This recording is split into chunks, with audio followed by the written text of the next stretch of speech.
Dashena was the varme da pasata da kama sura tana hote mashkushi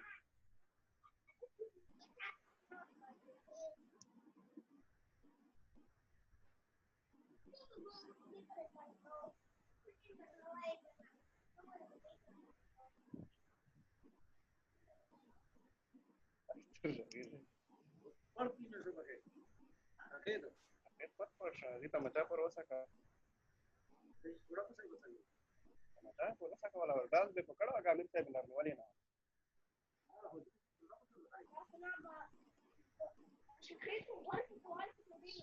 Pues para no sacar.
Hello अस्सलाम वालेकुम।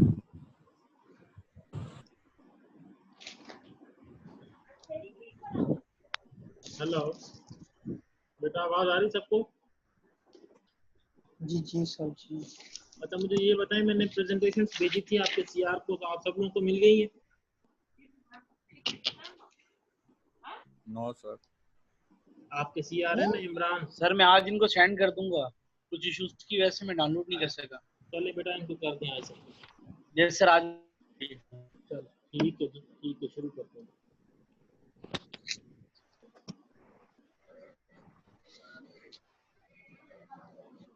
चलो जी, बिस्मिल्लाहिर्रहमानिर्रहीम।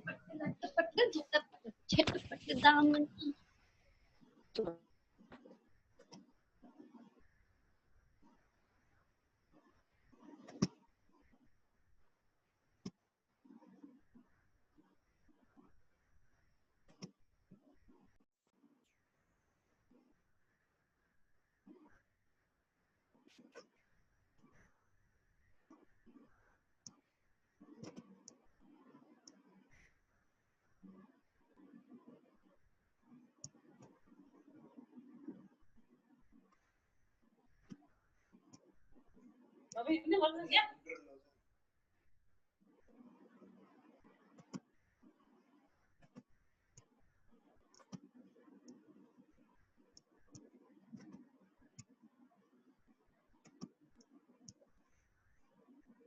Today's topic for the discussion is the fixed appliances. So last time उससे पहले हमने discuss किया था removable appliances are those appliances which can be removed by the patient for the cleaning purpose and by the orthodontist for the activation purpose. Fixed appliances are those which cannot be removed by the patient for any cleaning purpose or anything. And fixed appliances, once they are fixed, they will be removed once the function is over. What are the indication of the fixed appliances? Fixed appliances is used when there are grossly misplaced teeth, जहाँ पे crowding बहुत ज़्यादा हो. When there is a lower arch treatment, जब हमने removable appliances पढ़ा था, तो हमने तुम्हें ये कहा था कि the removable appliance is very much effective in the upper arch, but less effective in the lower arch. So why? Because of the continuous tongue movement, जो stability होती है of the appliance, वो एक problem होता है उसकी retention. Number 2, उसमें जो एरिया होता है वो काफी स्मॉल होता है, तो हम उसमें अप्लायंसेस जो है वो स्प्रिंग्स वगैरह जो है इतने प्रॉपर्ली फिट नहीं कर सकते. Fixed appliances are used for the space closure when there is a generalized spacing in the upper or either in the lower arch. It is used for the space closure. For the correction of the mild to moderate skeletal discrepancies, intrusion and the extrusion of the teeth, correction of the rotations, multiple tooth movement when required, and pre-surgical orthodontics. So most of the orthodontic correction is done with the help of the fixed appliances. Okay, removable appliances is just used for the minimum tooth movement. अगर आपने किसी mild spacing है, mild किसी एक दांत की कोई mal alignment है, उसकी correction के लिए तो आप removable appliance use कर सकते हैं. But fixed appliance is most commonly used for the major problems कि अगर crowding है, generalized spacing है, patient has in a combined skeletal as well as the dental problem, तो उन दोनों के लिए definitely the fixed appliances they are helpful. अच्छा, अब fixed appliance जो है वो system कैसे introduce हुआ? Basically the fixed appliance system was introduced by the Engel. Engel जिसको कहा जाता है कि जी the father of the orthodontist, उसने डेफिनेटली ऑर्थोडोंटिक्स में बहुत ज़्यादा उसका काम है. सबसे ज़्यादा जैसे आपने क्लासिफिकेशन सिस्टम जो आज तक अभी तक यूज़ हो रहा है, उसने 1800 में वो यूज़ किया, तो आज तक उसका एंगल क्लासिफिकेशन सिस्टम जो है वो यूज़ होता है. मतलब तो एंगल ने जो है वो अपने फिक्स्ड अप्लायंसेस यूज़ किया. मतलब तो एंगल ने जो सबसे पहले वो किया था, that was the E arch. ठीक है ना, एंगल ने सबसे पहले एक ई आर्च उसको मॉडिफाई. अच्छा, एक तो ये समझ लें कि जो एंगल का कॉन्सेप्ट था वो था नॉन एक्सट्रैक्शन ऑर्थोडोंटिक्स. एंगल जो है वो कभी भी एक्सट्रैक्शन एडवाइज नहीं करते थे. मतलब ठीक है, उनका ये कॉन्सेप्ट था कि अगर सारे टीथ वेल अलाइन होंगे ऑन द आर्च तो पेशेंट का प्रोफाइल एंड अक्लूजन जो है वो परफेक्ट हो जाएगी. ये एंगल का कॉन्सेप्ट था. इसीलिए एंगल के जो अप्लायंसेस हैं वो नॉन एक्सट्रैक्शन अप्लायंसेस हैं, वो एक्सट्रैक्शन केस में यूज नहीं होते हैं. ठीक है, क्योंकि वो एक्सट्रैक्शन को एक्सेप्ट ही नहीं करते थे, वो एक्सट्रैक्शन को मानते ही नहीं थे. मतलब उनका यही कॉन्सेप्ट था कि नॉन एक्सट्रैक्शन ट्रीटमेंट होनी चाहिए. तो एंगल ने सबसे पहले जो इंट्रोड्यूस किया that was the E arch.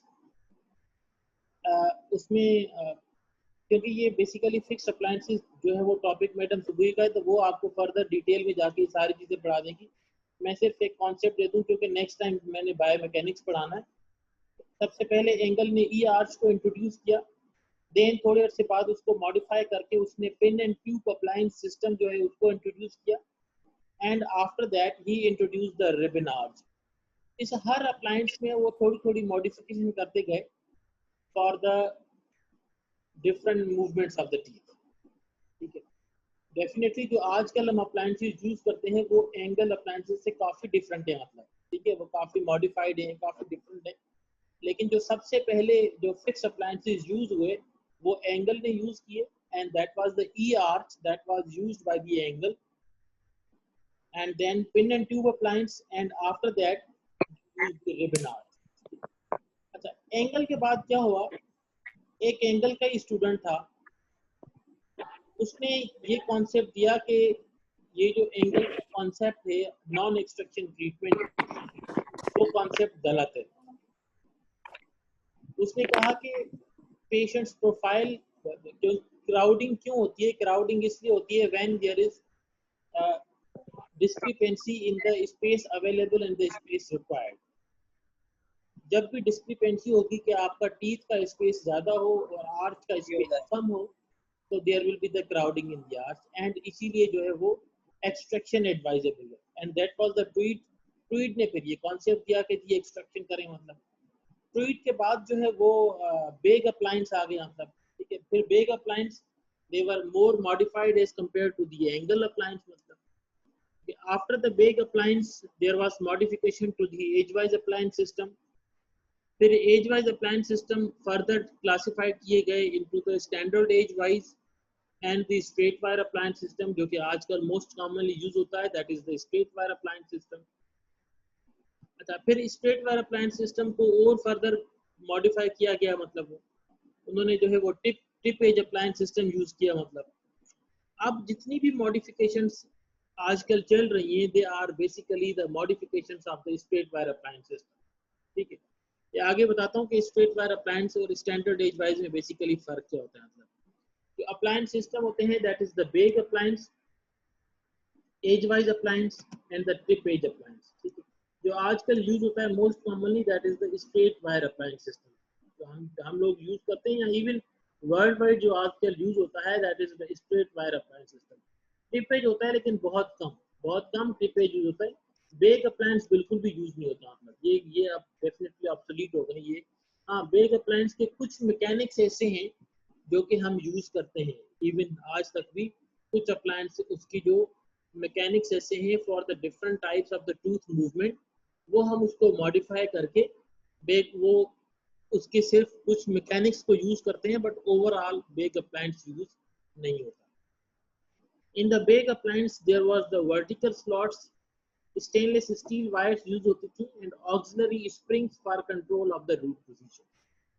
आजकल जो brackets use होते हैं, they have an horizontal slot. ठीक है, जो bag appliance use करता था, that was the vertical slot. आजकल जो हम wires use करते हैं, वो basically 3 तरह के wires होती हैं।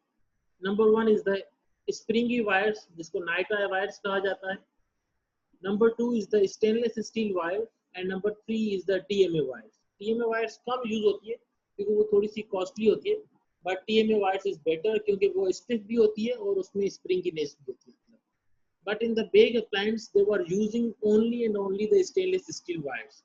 उस वक्त जो है ये springy wires, nitrile wires नहीं होती थी, and they are using the auxiliary springs for control of the root position. ठीक है, कि अगर टूथ की मूवमेंट करनी है तो कोरोनल पोर्शन की movement they were using by giving the different bands in the wire, but to control और to move the roots the Begg appliance in the Begg they were using the auxiliary springs. अच्छा, ये जो root position के auxiliary springs है ना, ये हम आज भी यूज करते हैं, मतलब क्योंकि because they are very much effective. क्योंकि चीजें तो मॉडिफाई ऐसी होती है ना, जिन चीजों में प्रॉब्लम होता है वो मॉडिफाई होती जाती हैं, और जो चीजें यूजफुल होती हैं वो बेशक कितनी भी पुरानी हो वो आज तक यूज हो रही है। जैसे क्लासिफिकेशन सिस्टम एंगल का, मैंने कहा इतना पुराना है, मतलब उसको 100 साल से ज्यादा हो गए, लेकिन अभी भी वो यूज हो रहा है। बेग अप्लायंस में जो ऑक्सिलरी स्प्रिंग्स हैं for the control of the root position, मतलब वो आज तक भी यूज हो रहे हैं। What are the advantages of the Begg appliance? Tipping movement इसमें ज्यादा होती थी as compare to the bodily movement, and bite opening अगर डीप बाइट है तो उसको नॉर्मल बाइट करने में ये हेल्पफुल होता है। What are the limitation of the bag appliance? Difficulty in the finishing and the cumbersome method, क्योंकि इसमें डेफिनेटली वायर बेंडिंग ज्यादा होता है, स्प्रिंग्स ज्यादा यूज होते हैं। ये बेसिकली होता था बेग अप्लायंस जिसमें वर्टिकल स्लॉट था, मतलब इसमें ये यहाँ से ऊपर से वायर एंगेज होती है। मतलब आजकल ब्रैकेट होते हैं उसमें तो हम सामने से वायर एंगेज करते हैं because they have an horizontal slot, इसमें वर्टिकल स्लॉट होता है। फिर मल्टीपल स्प्रिंग्स और ये चीजें यूज होती थी फॉर द रूट पोजीशन और the correction of the root. Then the edge-wise system, edge-wise is divided into the standard edge-wise and then the straight wire. They both have the horizontal slot. दोनों में जो है इस bag appliance में जो है wire ऊपर से एंगेज होती थी because they have an vertical slot, but in the edgewise wire जो है वो फ्रंट से एंगेज होती है because they have an horizontal slot. सबसे पहले there was an standard edgewise system, फिर उसको मॉडिफाई करके कन्वर्ट किया गया into the straight wire appliance system. Standard edgewise में क्या होता है, in the standard edge wise system there were the standard brackets.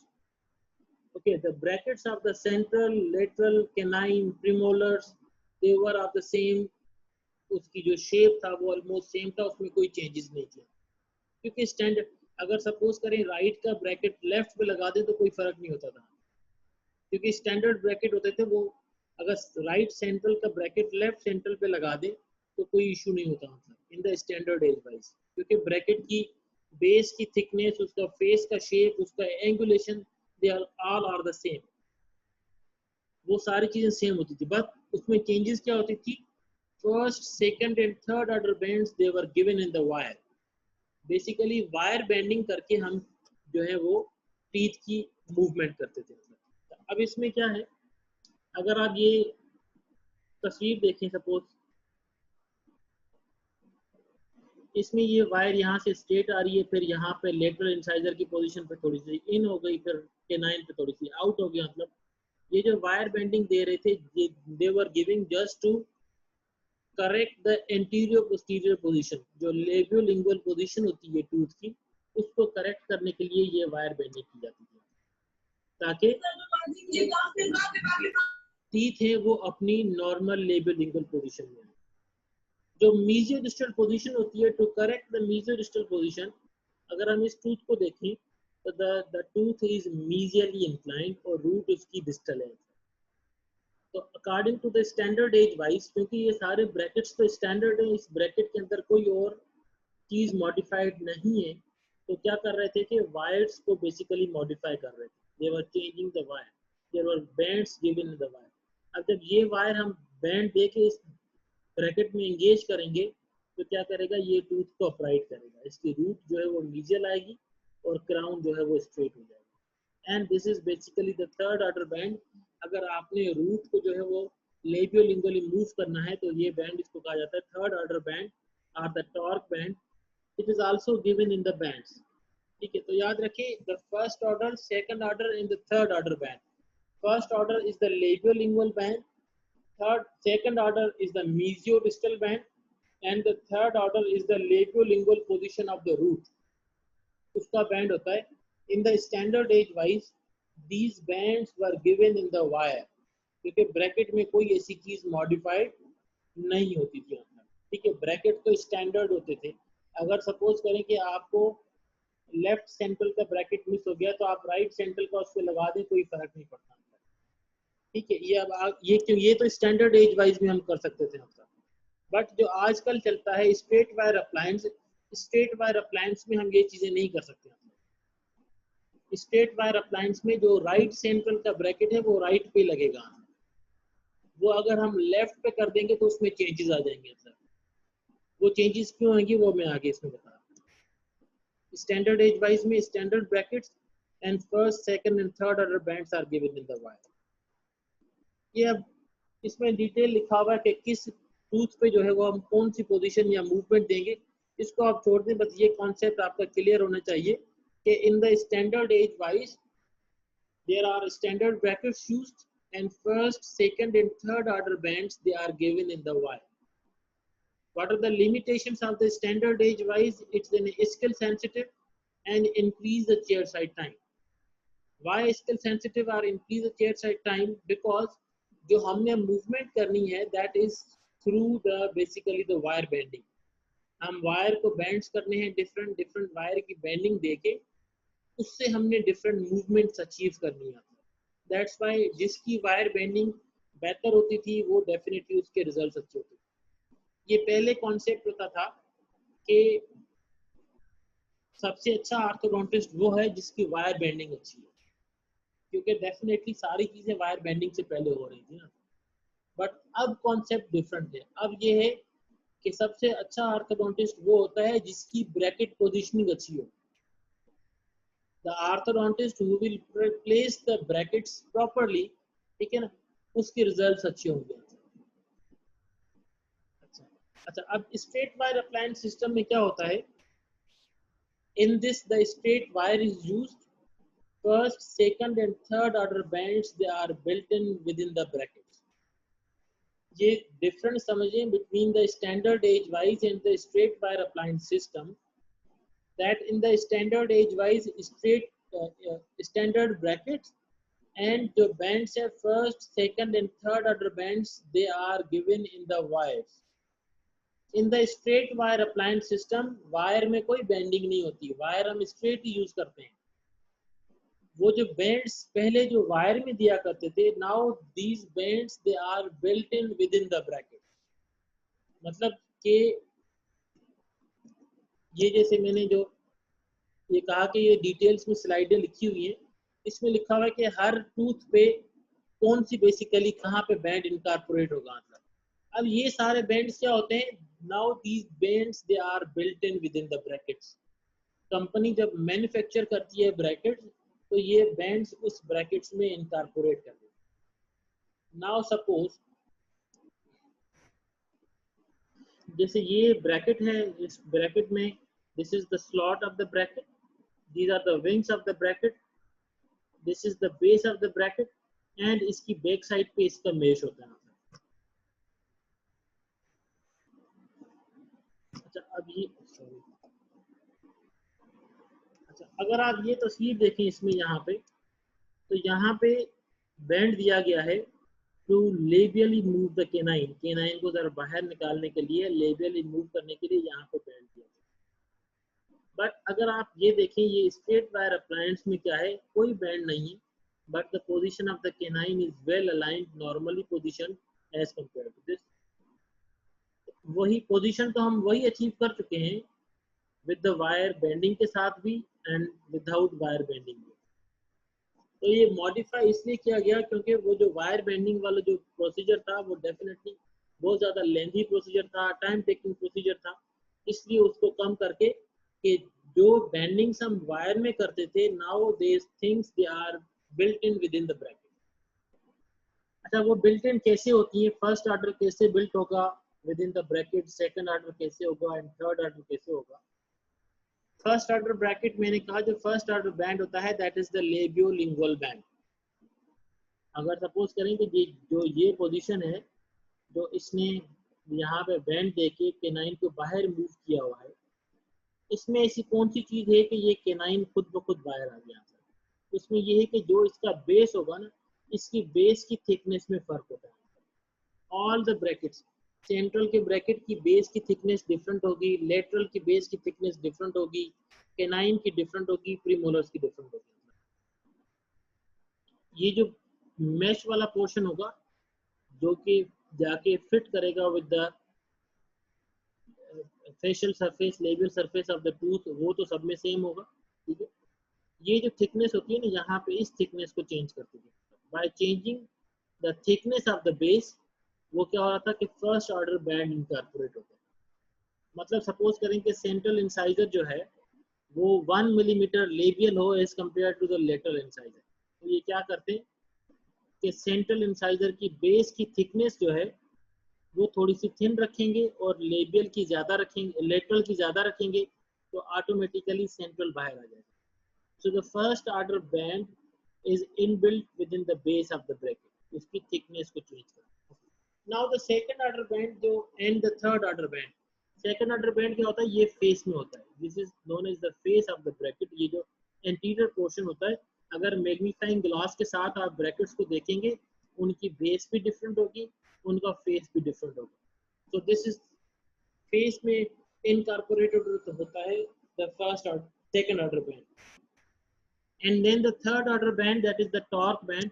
Torque bend क्या होता है? अगेन वो भी फेस में होता है, ठीक है। जैसे इसमें अगर आप देखें कि जो अपर पोर्शन एंड जो लोअर इसका बेस है वो दोनों पैरेलल है। अगर इसकी हम एंगुलेशन को चेंज कर दें तो डेफिनेटली इसमें third order band incorporated. So the difference between the, आप मेन डिफरेंस याद रखें between the standard age wise and the straight wire appliance system. In the standard age wise brackets standard होते हैं and wire bending is done to achieve the normal position of the teeth by giving the first order, second order and the third order bend. In the straight wire appliance system जो है वो wires straight होती हैं but first, second and third order bands they are incorporated within the bracket.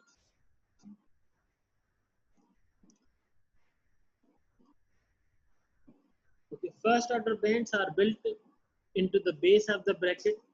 Thickness of the bracket base is more at upper laterals while less at the canines according to the position. Thickness of bracket base is less at the lower canine. Built-in bracket slot angulation compensates for the second order and built-in bracket slot inclination compensates for the third order. ये जो आजकल use होते हैं अगर आप इसमें देखें तो usually the normal wire bending होती है। ये वायर जो है वो स्ट्रेट होती हैं, ठीक है, क्योंकि सारी चीजें जो है वो ब्रैकेट के अंदर इनबिल्ट होती है। आफ्टर दैट जो standard wise edgewise appliance के बाद जो है वो उसको मॉडिफाई किया गया further tip edge appliance system. Now tip edge basically combines the advantages of both big and the straight wire system. Allow tipping in the initial stages with greater freedom like in the big system, and built-in pre-adjustment help to give better degrees of control of the final tooth position. अच्छा, जैसे शुरू में angle ने fix appliances दिए, फिर उसको bag ने जाके मॉडिफाई किए, उसके बाद एज वाइज सिस्टम आ गया। एज वाइज में पहले स्टैंडर्ड एज वाइज रहे, देन स्ट्रेट वायर अप्लायंस रहे। इवन जो आजकल स्ट्रेट वायर अप्लायंस सिस्टम होते हैं इसमें फर्दर जो है डिफरेंट सिस्टम्स है, जैसे रॉथ, क्रिस्प, क्योंकि जो first, second and third order band inbuilt होते हैं इसको कहते हैं प्रिस्क्रिप्शंस, ठीक है। नाउ दीज प्रिस्क्रिप्शंस अब डिफरेंट उसके प्रिस्क्रिप्शंस के ब्रैकेट्स अवेलेबल होते हैं आपको। जो मोस्ट कॉमनली यूज होते हैं दैट इज द रॉथ प्रिस्क्रिप्शन और द एमबीटी प्रिस्क्रिप्शन, ठीक है। अब क्योंकि देखें हैं तो दोनों ही स्ट्रेट वायर अप्लायंस है बट दोनों की प्रिस्क्रिप्शन में फर्क है because they both have in different concept. एक जो है वो कहता है कि ब्रैकेट्स के अंदर टॉर्क ज्यादा होना चाहिए, दूसरा कहता है कि ब्रैकेट के अंदर टिपिंग ज्यादा होनी चाहिए। So that is according to the case के किस केस पे हमने कौन सा ब्रैकेट प्रिस्क्रिप्शन यूज करना है, ठीक है। अगर आप एक ब्रैकेट प्रिस्क्रिप्शन भी यूज करें तो आप नॉर्मल चीजें अचीव कर लेते हैं, लेकिन डेफिनेटली उसके ओवरकम्स होते हैं वो आप ड्यूरिंग द ट्रीटमेंट पर करेक्ट करते हैं। So tip edge appliance system का कॉन्सेप्ट ये था कि during the movement of the tooth जो है वो पहले टिपिंग मूवमेंट ज्यादा होनी चाहिए as compare to the top, क्योंकि according to the tip edge जब हम टिपिंग मूवमेंट करते हैं तो मैंने बायोलॉजी ऑफ टूथ में बताया था कि जब हम टिपिंग मूवमेंट करेंगे तो उसके लिए हमें फोर्स रिक्वायर्ड 35 to 70 ग्राम होता है, क्योंकि जितना भी फोर्स लगेगा उतना एनकरेज पे बर्डन होगा जहां से हम बेसिकली सपोर्ट ले रहे हैं। तो जितना फोर्स कम होगा उतना एनकरेज पे बर्डन कम होगा, मतलब तो टिपिंग मूवमेंट लाइटर फोर्स आप देके टिपिंग मूवमेंट अचीव कर लें and then we will go for the uprighting of the brackets. जो उसकी रूट की पोजीशन है उसको अपराइट करते हैं। टिप एज जो सिस्टम होता है this is basically a tip age bracket. अगर नॉर्मल ब्रैकेट से आप इसको कंपेयर करें, this is the normal bracket. इसकी अगर आप देखें ये 4 विंग्स हैं और ये दोनों हॉरिजॉन्टल हैं। अपर एंड लोअर जो wings basically they all are in the same plane and they are horizontal, ठीक है। टिप एज में क्या है बेसिकली वही 4 विंग्स हैं, 1 2 3 4, लेकिन इसके जो एक तरफ के विंग से उसमें इन्होंने स्लोप दिया हुआ है। Why this is the slope? This slope basically help करेगा टिपिंग में, मतलब ताकि एक टूथ में ज्यादा टिपिंग हो सके। अगर आप ये टूथ देखें, ये this patient is treated with the extraction of the first premolar. अगर आप केनाइन की पोजीशन देखें तो केनाइन की बेसिकली पोजीशन ये लग रही है, ये पोजीशन, इसकी रूट यहाँ पर है। अब क्राउन यहाँ पे है, रूट यहाँ पे, ठीक है, बेसिकली यही कॉन्सेप्ट है टिप एज का कि केनाइन की एक्चुअल पोजीशन जो पहले होगी वो ये पोजीशन होगी, क्योंकि यहाँ पे रूट की टिप होगी तो ये पोजीशन होगी। प्रीमोलर की एक्सट्रैक्शन की, केनाइन की टिपिंग हो गई, क्या हुआ कि केनाइन को टिप किया। तो टिप एज का कॉन्सेप्ट है कि पहले टिपिंग कर ली, अब दूसरे फेज में ये क्या करेगा, अपराइटिंग करेगा, तो रूट को अपराइट करेगा। ये टिपिंग का जो कॉन्सेप्ट है ये इसने एज वाइज से ले लिया। जो रूट अपराइटिंग है in the tip edge appliance system, root uprighting is done with the help of the bag appliance। जो बेग के auxiliary springs थे वो ये इसमें यहाँ पे फिट करेगा और इसकी रूट की अपराइटिंग करेगा। तो टिप एज का कॉन्सेप्ट क्या है, tip and upright. In the पहले फेज में हम टिपिंग करेंगे टीथ की एंड दूसरे फेज में अपराइटिंग करेंगे रूट की। This is the concept of the tip edge appliance system. Now, what are the components of the fixed appliances? कौन-कौन से होते हैं? That is the bands, brackets, arch wires, जो कि most commonly आप देखते हैं, and then the auxiliaries.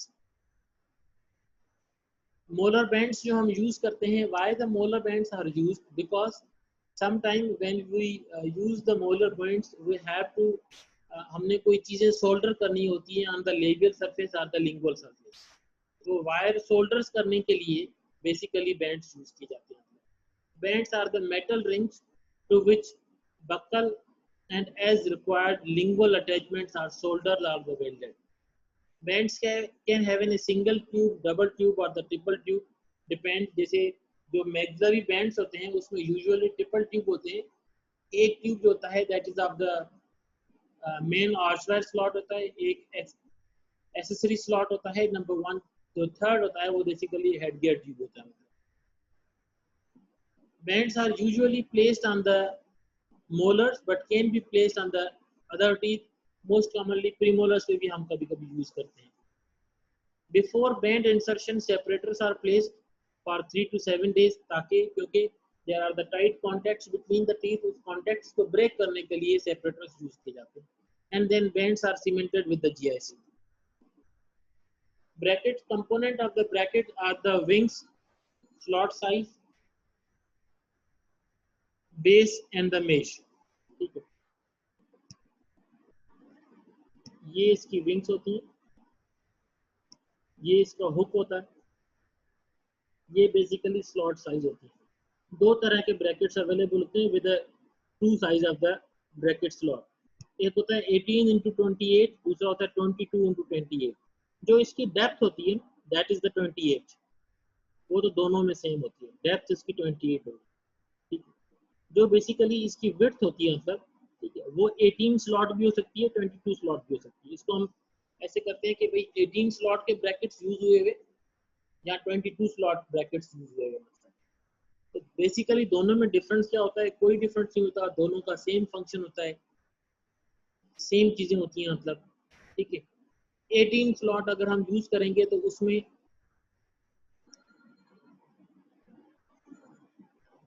18 slot जो ब्रैकेट होगा, जो उसमें एक्सक्यूज मी सर। जी बेटा। सर ये हुक का क्या फंक्शन है? मैं बता रहा हूँ। अच्छा, ये हुक जो है वो यूजुअली ऑन द कैनाइन और द प्रीमोलर्स के ब्रैकेट्स में अवेलेबल होते हैं। जब भी हमने कैनाइन की रिट्रैक्शन करनी है, कैनाइन को हमने मूव करना है डिस्टली, ठीक है, या प्रीमोलर से अगर उसको हमने मूव करना है मीडियली या डिस्टली, तो इस हुक्स में हम यूजुअली स्प्रिंग्स वगैरह एंगेज करते हैं। ये इसलिए दिया जाता है। ये हुक जो है वो सिर्फ और सिर्फ कैनाइन एंड प्रीमोलर्स में होते हैं, इंटीरियर्स में नहीं होते हैं। ठीक है, अच्छा, फिर दूसरी चीज, ये जो हुक होगा that is always in the gingival direction. Gingival direction में क्यों होगा? क्योंकि जो सेंटर ऑफ रेजिस्टेंस होता है वो बेसिकली रूट में होता है। ये तो आप सेंट्रल पोर्शन क्राउन पे लगा रहे हैं, तो ये जो विंग जितना नीचे होगा उतना आपका फोर्स जो है that is near to the centre of resistance. ठीक है, तो इसका हुक का फंक्शन सिर्फ और सिर्फ आप जब रिट्रैक्शन करते हैं उसको एंगेज करने के लिए आप जो है वो इलास्टिक्स यूज करते हैं फॉर द रिट्रैक्शन पर्पस, उसको एंगेज करने के लिए होता है। जो थर्ड कंपोनेंट होता है दैट इज द बेस। ये इसका बेस होता है और इसकी बैक साइड पे इसका मेश होता है। ये आगे तस्वीरें दिखा, ये बेसिकली आप ये देखें ना, ये सेंट्रल का ब्रैकेट है, तो इसमें कोई हुक नहीं है, ये है इसमें हुक के K9 का ब्रैकेट है। ठीक है, ये इसकी विंग्स हो गई, ये इसका बेस हो गया, ये इसका मेश हो गया, जो कि बेसिकली आपका सीमेंट होगा विद द टूथ के साथ जो है। ठीक है, क्योंकि हम कंपोजिट यूज करते हैं। ठीक है, जैसे कंपोजिट में हम एचिंग करके माइक्रोपोर्स बनाते हैं, तो इसी तरह जो है ब्रैकेट के अंदर ये माइक्रोपोर्स बनेगा। ये हो के अंदर K9 होता है। अच्छा, फिर ये जो इसमें आप डॉट्स नजर आ रही हैं ये रेड कलर के, या जैसे यहाँ पर ये बेसिकली आइडेंटिफिकेशन के लिए होते हैं। ये इम्बोज्ड एरिया होगा, मतलब ये इम्बोज, ये हमेशा डिस्टोजिंजाइवल पोजीशन पे होगा। ये जो यहाँ पे जो डॉट, जैसे ये इसमें रेड कलर है, ये तो यूजुअली इसके ऊपर कलर तो निकल जाता है जब हम अप्लाई करते हैं, 1 महीने में ब्रशिंग के बाद कलर खत्म हो जाता है, बट यहाँ इम्पोजिंग होगा, थोड़ा सा बल्ज होगा यहाँ पर, मतलब यहाँ पे थोड़ा सा इस पोर्शन पे भी बल्ज होगा, इस पे भी बल्ज होगा। सपोज करें कि पेशेंट ब्रैकेट ब्रेक करके आता है 2-4 बार, तो आप ब्रैकेट रिमूव करते हैं, ब्रैकेट मिक्सअप हो जाते हैं, मतलब फिर आप कैसे डिफ्रेंशिएट करेंगे कि ये राइट का है या लेफ्ट का है। तो ये बेसिकली आप यहाँ देखेंगे कि इम्पोज्ड एरिया होगा, तो that is always on the distogingival side पे। ठीक है, क्योंकि अगर ये ब्रैकेट राइट का लेफ्ट और लेफ्ट का राइट पे लगा देंगे तो प्रॉब्लम क्या होगा, वही प्रॉब्लम होगा कि क्योंकि सारी चीजें इनबिल्ट हैं, first second and third order band inbuilt है, तो वो बेसिकली टिप एंड टॉप जो है वो डिफरेंट हो जाएगा टूथ का।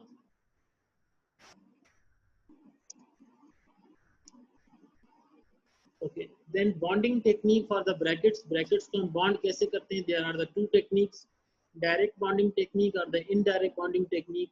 डायरेक्ट बॉन्डिंग टेक्निक जैसे हम क्लिनिक्स पे या ओपीडी में करते हैं, पेशेंट है उसी टाइम पे हम ब्रैकेट लगाते हैं। इनडायरेक्ट बॉन्डिंग टेक्निक जो है क्या होती है, that in the indirect bonding technique हम पेशेंट का मॉडल ले लेते हैं, सबसे पहले ब्रैकेट मॉडल पे लगाते हैं, मॉडल पे ब्रैकेट लगा के ऑन एन 100% आइडियल पोजीशन पे ब्रैकेट लगा के and then we transfer that brackets on the tooth. वो पूरी टेक्निक्स होती हैं जिसमें हम ये यूजुअली ट्रांसफर करते हैं। मतलब सेल्फ प्योर और द लाइट प्योर कंपोजिट दोनों यूज हो सकते हैं for the bonding of the brackets. Okay, arch wires जो हम यूज करते हैं फॉर बेसिकली जो नाइट आई की आर्च वायर्स होती हैं, they are the active arch wires, क्योंकि नाइट आई के वायर को जब भी आप बेंड देंगे तो they will apply the pressure. तो स्टेनलेस स्टील की जो आर्च वायर्स होती हैं वो पैसिव होती हैं अनटिल एंड अनलेस को उसमें कोई बैंड दिया जाए। तो ये कुछ प्रॉपर्टीज लिखी हुई हैं कि वायर्स के अंदर ये प्रॉपर्टीज होनी चाहिए, स्ट्रेन उसमें होना चाहिए, strain means amount of bend at some level जो है वो उसमें बेंडिंग हो सके, स्ट्रेस फोर्स पर जो क्रॉस सेक्शनल एरिया जो वो अप्लाई करेगा, वायर में स्प्रिंगीनेस होनी चाहिए, वायर मस्ट बी स्टिफ, उसमें फॉर्मेबिलिटी, ताकि अगर हमने कोई लूप वगैरह बनाने हैं फॉर द रिट्रैक्शन पर्पस तो वो भी हम ये इसमें बना सकें। Resilience, mayor of the force storage capacity of the wire, एक वायर को हम कितना बैंड कर सकते हैं, मतलब कितना वो फोर्स अप्लाई कर सकता है।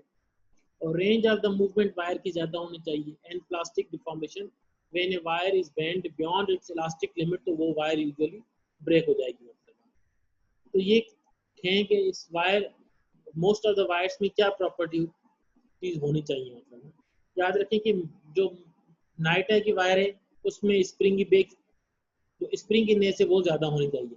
वायर जितनी ज़्यादा